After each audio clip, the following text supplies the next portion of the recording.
and this station. Welcome back to Get Down to Business, this show all about small business, jobs, and entrepreneurship. I'm thrilled to be joined by Vicky Oliver, who is a career consultant who has written 5 best-selling books, including 301 Smart Answers to Tough Interview Questions.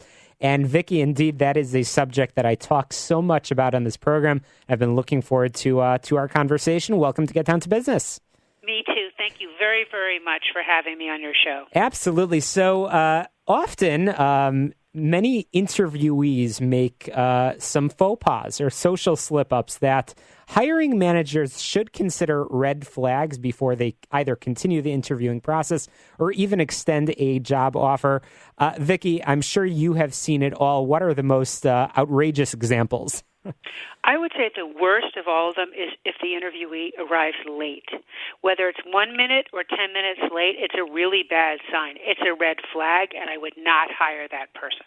Absolutely. So what you say in your most recent book, 301 Smart Answers to Tough Interview Questions, you urge employers to pay attention to poor interpersonal skills as well, and to view them as a warning sign, even when credentials are impressive. So you're saying look beyond the resume?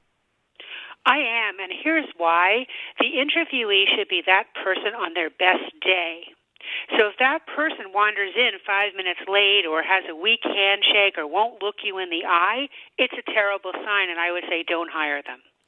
Interesting. So what sort of things should an employer look for beyond those sort of, again, very easy examples to spot, like showing up late or that handshake, or perhaps making let's on the positive and the proactive side, what can and should an employer look for? I feel that an employer should look for somebody who really wants to work there. And the way that interviewee can show that is by showing up on time, looking the person in the eye, wearing the right clothes for the job, and having researched the place so that the person is enthusiastic to be there and has tons of questions to ask and just is, gracious and wants to be there. Because that would show that they actually had prepared and that they are confident, of course. So, Vicky, what sort of attire do you think is appropriate? Is there a one-size-fits-all solution? Well, there's not one-size-fits-all in terms of clothing, but this is what I recommend in my book. Go on the website, look up the company, see what their employees are wearing, and then vow to show up looking 25% more polished than you would need to be were you already working there. This would show the interviewer that you respect that person, that you respect his or her time, and also that it's you on your best day. And what about, you mentioned that handshake. How should somebody prepare? What is an appropriate handshake? And I realize that's a hard question to answer via radio, but what is a good handshake versus a bad handshake? I would say a firm grip, but you don't want to clench that person's hand. You want a firm grip. It should be 2 seconds. You look in the person's eye and, smile and say you're happy to be there. Thank you for having me. Something like that. And by the way, I don't feel like these tips are superficial because it turns out that people make up their minds about other people in less than a minute. Oh, I don't think it's superficial at all. I think that these are incredibly important. I know how quickly I judge people all day long. It's less than 30 seconds. That's right. So the handshake, and you just did a brilliant answer. I never expected to have that visual sort of effect in your radio answer on that initial handshake. But what about body posture? How can somebody make a good impression, and how they sit in a chair and how they conduct themselves? Right. So if you are enthusiastic when you walk in as an interviewee, your posture is going to be upright. You're going to have energy as you walk down that hallway. And bear in mind, you get off the elevator, you shake the person's hand, you look the person in the eye, and by the time you've reached that office, they've already made up their mind about you.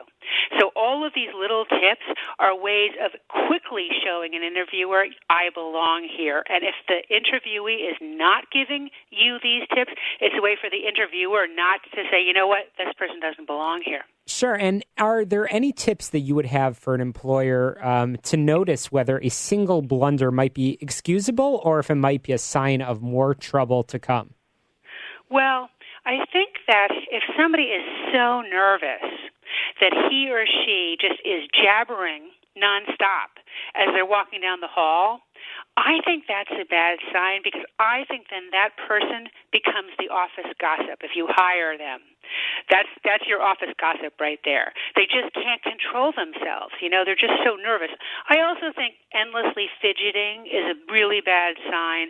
Or if the person just shows up and they're dressed for something else, like instead of being dressed for the interview, they look like they're going to go running later or out on a date later.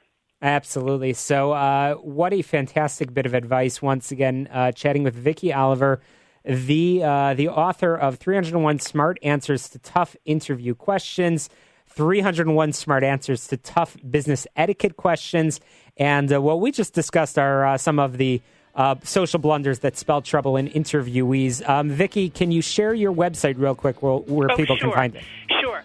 My website is Vicky, Vicky, Oliver.com, and there's a lot of information there, and my book is available at Amazon and bookstores and other places where books are sold. Extremely helpful. Vicky Oliver, thank you so much for joining us on Get Down to Business. Can't wait to have you back on real soon.